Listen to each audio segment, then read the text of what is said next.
ओम शांति, ओम शांति, ओम शांति। आज है 7 अक्टूबर, शिव बाबा की साकार मुरली।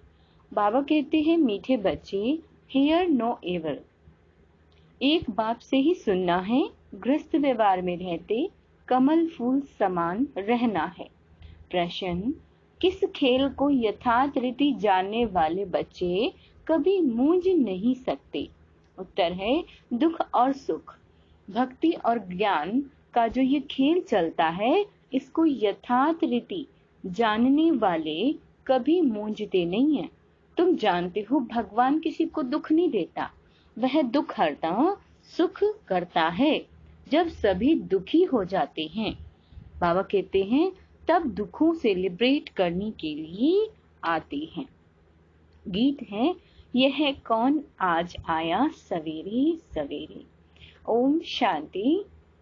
बच्चों ने क्या सुना? भक्ति का गीत। भक्ति को अंग्रेजी में फिलॉसफी कहते हैं। टाइटल मिलते हैं डॉक्टर ऑफ फिलॉसफी। अब फिलॉसफी, भक्ति तो छोटे बड़े मनुष्य सब जानते हैं। कोई से भी पूछो ईश्वर कहाँ रहते हैं, तो कह देते हैं सर्वव्यापी है। यह भी फिलॉसफी हुई ना। अब शास्त्रों की कोई भी बात बाप नहीं सुनते। कोई भी भगत को ज्ञान सागर नहीं कहेंगे। ना उनमें ज्ञान है, ना ज्ञान सागर के बच्चे हैं। ज्ञान सागर बाप को कोई नहीं जानते, ना अपने को बच्चा समझते। वह सब भक्ति करते हैं भगवान से मिलने के लिए, परंतु भगवान को जानते ही नहीं, तो भक्ति से क्या फायदा? बहुतों को ये टाइटल मिलता होगा डॉक्टर ऑफ फिलॉसफी। उन्हों की बुद्धि में तो एक ही बात है कि ईश्वर सर्वव्यापी है, उसको फिलॉसफी समझते हैं। इससे ही गिरते आए हैं। इसको कहा जाता है धर्म ग्लानि। हम कोई भी मनुष्यों से शास्त्रों का कुछ बात विवाद नहीं कर सकते। हम कोई मनुष्य से पढ़े हुए नहीं हैं, और सब मनुष्य द्वारा पढ़े हुए होते हैं। वेद शास्त्र आदि सब मनुष्य से ही पढ़ते हैं, बनाए भी मनुष्यों ने हैं। तुमको तो यह ज्ञान सुनाने वाला है एक ही रूहानी बाप। वह एक ही बार आकर समझाते हैं। बाबा कहते हैं, अब हमको कोई मनुष्य से कुछ सीखना नहीं है, तुमको अब स्पिरिचुअल बाप से ही सुनना है। सुनने वाले हैं रूहानी बच्चे, आत्माएं। वह सब मनुष्यों को सुनाते हैं। यह है रूहानी बाप का ज्ञान, वह है मनुष्यों का ज्ञान। यह बाबा भी साकार मनुष्य है ना। बोलो, रूहानी बाप इस द्वारा सुनाते हैं।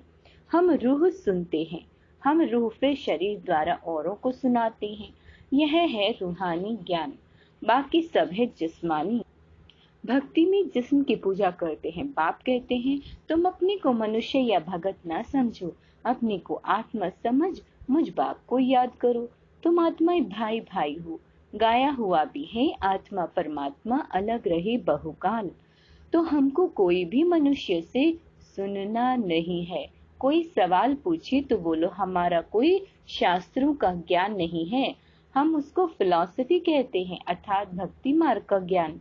सदगति देने वाले का ज्ञान सिर्फ एक बाप ही देते हैं। सर्व का सदगति दाता एक ही गाया हुआ है। तो तुम बच्चों को कोई से डिबेट नहीं करनी है। बाप कहते हैं, ज्ञान की अथॉरिटी ज्ञान सागर मैं हूँ। मैं तुमको कोई शास्त्र आदि नहीं सुनाता। हमारा यह है रूहानी ज्ञान, बाकी सब है जिस्मानी ज्ञान। वह सत्संग आदि सब भक्ति मार्ग के लिए हैं। यह रूहानी बाप बैठ रूहों को समझाते हैं, इसलिए देही अभिमानी बनने में बच्चों को मेहनत लगती है।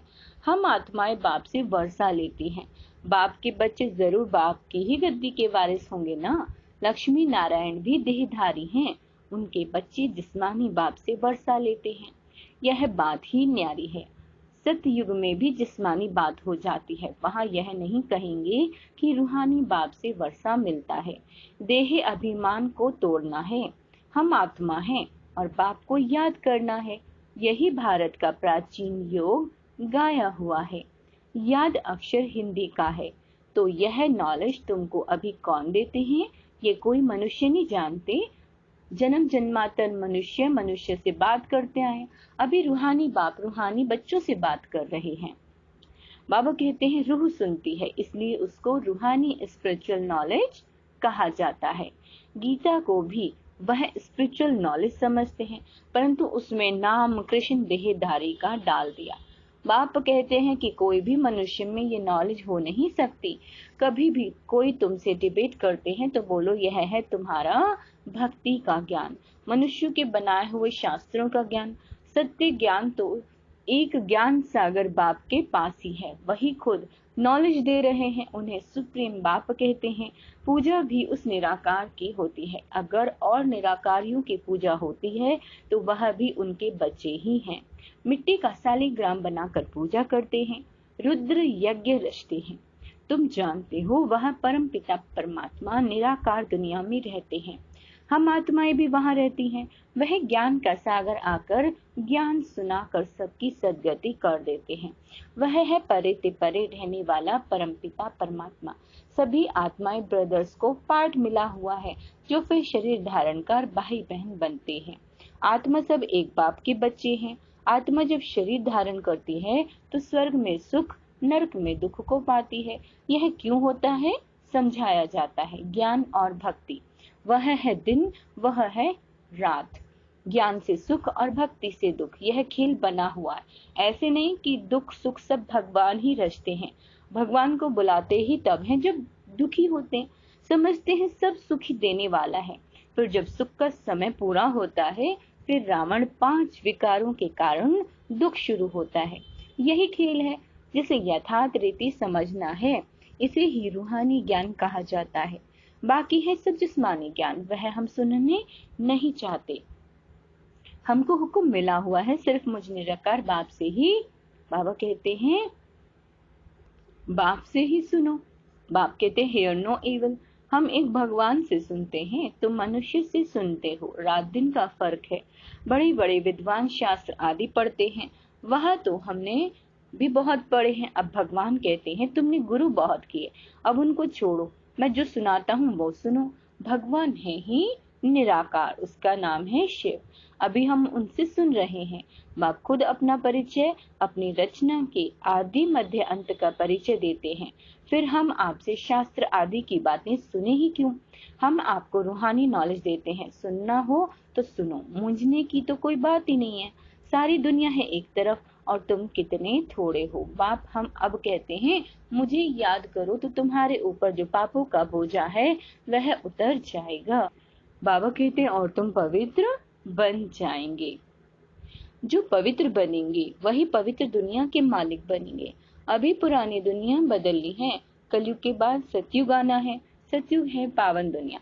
कलयुग में ही मुझे बुलाते हैं कि आकर पावन दुनिया बनाओ। सो मैं अब आया हूँ, मामी कम याद करो। अब दुनिया बदल रही है, ये अंतिम जन्म है। इस पुरानी दुनिया में असुरी राज्य खलास हो, राम राज्य स्थापन हो रहा है। इसलिए अब अंतिम जन्म गृहस्थ व्यवहार में रहते कमल फूल समान पवित्र बनो। यह विषय सागर है ना, कमल फूल पानी के ऊपर रहता है, तो अब तुम गृहस्थ व्यवहार में रहते कमल फूल के समान पवित्र बनो। तुम बच्चे जानते हो हम राजा स्थापन कर रहे हैं। अभी सारी दुनिया बदलनी है। वह धर्म संस्थापक सिर्फ अपना अपना धर्म स्थापन करते हैं। पहले वह पावन होते हैं, फिर पतित बनते हैं। सतगुरु तो एक ही सदगति दाता है। मनुष्य गुरु करते ही तब है जब सदगति में जाना चाहते हैं। जब पाप बहुत होते हैं तब रूहानी बाप ज्ञान सुनाते हैं। भक्ति का फल ज्ञान तुमको भगवान से मिलता है। भगवान कोई भक्ति नहीं सिखलाते, वह तो ज्ञान देते हैं। कहते हैं मामी कम याद करो तो तुम्हारे विकर्म विनाश होंगे और कोई पावन बनने का रास्ता ही नहीं है। नई दुनिया में सब स्वर्गवासी थे, अब पुरानी दुनिया में सब नरकवासी। इसलिए बाप कहते हैं कि मैं सबका उद्धार करने आता हूँ। मैं आकर रूहानी ज्ञान देता हूँ। बाप अपना परिचय दे रहे हैं, मैं तुम्हारा बाप हूँ। अभी यह है नर्क, नई दुनिया को स्वर्ग कहा जाता है। ऐसे कैसे कहेंगे कि यहाँ ही स्वर्ग नर्क है। जिनको बहुत धन है वह स्वर्ग में है। स्वर्ग तो होता ही है नई दुनिया में, यहाँ स्वर्ग कहाँ से आया। इसलिए हम कोई मनुष्य की बात नहीं सुनते। बाप कहते हैं तुमको तमो प्रधान से सतो प्रधान बनना है तो मामी कम याद करो। सारा दिन बुद्धि में यह नॉलेज रहनी चाहिए। अच्छा, मीठे मीठे सिक्के लदे बच्चों प्रति माता पिता बाप दादा का याद प्यार और गुड मॉर्निंग। रूहानी बाप की रूहानी बच्चों को नमस्ते। धारणा के लिए हम रूहानी बच्चों की रूहानी बाबा को याद प्यार गुड मॉर्निंग नमस्ते मीठे बाबा। धारणा के लिए मुख्य सार, एक बाप से ही रूहानी बातें सुननी है और किसी से दूसरी बातों पर वाद विवाद नहीं करना। देही अभिमानी बनने की मेहनत करनी है। सतो प्रधान बनने के लिए एक बाप की याद में रहना है। वरदान, बाप के हाथ और साथ की स्मृति से मुश्किल को सहज बनाने वाले बेफिक्र व निश्चित भव। बाबा कहते हैं,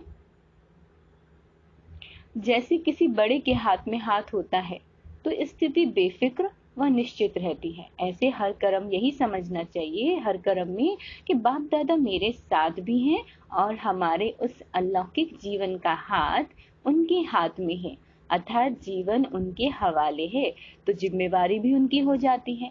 सभी बोझ बाप के ऊपर रख अपने को हल्का कर दो। बोझ उतारने व मुश्किल को सहज करने का साधन ही है बाप का हाथ और बाबा का साथ। स्लोगन है, पुरुषार्थ में सच्चाई हो तो बाप दादा के एक्स्ट्रा मदद का अनुभव करेंगे। मातेश्वरी जी के अनमोल महावाक्य, ज्ञान योग और दैवी गुणों की धारणा जीवन का आधार है। मम्मा कहती हैं, यह तो अपने को निश्चय है कि परमपिता परमात्मा द्वारा हमें नॉलेज मिल रही है। इस नॉलेज में मुख्य 3 पॉइंट है जिसके लिए अपने को पूरा पुरुषार्थ करने का ध्यान रखना है। इसमें पहले है योग अथवा ईश्वरीय निरंतर याद, जिससे विकर्मों का विनाश होता है। दूसरा है ज्ञान, माना इस सारे ब्रह्मांड सृष्टि की आदि मध्य अंत कैसे होता है। जब यह नॉलेज हो तभी इस लाइफ में प्रैक्टिकल चेंज आ सकती है और हम भविष्य प्रारब्ध अच्छी बना सकते हैं। तीसरी पॉइंट है क्वालिफिकेशन, हमको सर्वगुण संपन्न 16 कला संपूर्ण अवश्य बनना है, तभी देवता बन सकते हैं। तो अपने आप को चलते फिरते खाते पीते इन तीनों पॉइंट्स पर ध्यान देना जरूरी है। इस एक ही जन्म में ज्ञान बल योग तीनों गुणों की धारणा की जाती है। तीनों का आपस में कनेक्शन है। ज्ञान बिगर योग नहीं लग सकता और योग बिगर दैवी गुण धारण नहीं होती। इन तीनों पॉइंट्स पर भारी सारे जीवन का आधार है, तभी भी कर्मों का खाता खल्लास हो, अच्छे कर्म बनते हैं। इसे ही ईश्वरीय जीवन कहा जाता है। अपने यह ईश्वरीय योग भारत में प्राचीन योग के नाम से मशहूर है। इस योग को अविनाशी योग क्यों कहते हैं? क्योंकि अविनाशी परमपिता परमात्मा द्वारा सिखाया गया है। भल योग और मनुष्य आत्माएं भी सीखती हैं, इसलिए योग आश्रम वगैरह खोलते रहते हैं, परंतु वो प्राचीन योग सिखला नहीं सकते। अगर ऐसा योग बाबा कहते हैं होता तो फिर वो बल कहाँ? भारत तो दिन प्रतिदिन निर्बल होता जाता है। इससे सिद्ध है यह योग अविनाशी योग नहीं है।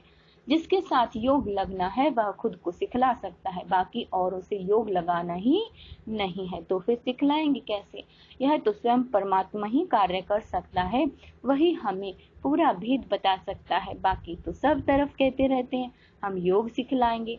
यह तो हम जानते हैं कि सच्चा योग तो खुद परमात्मा ही सिखलाएं।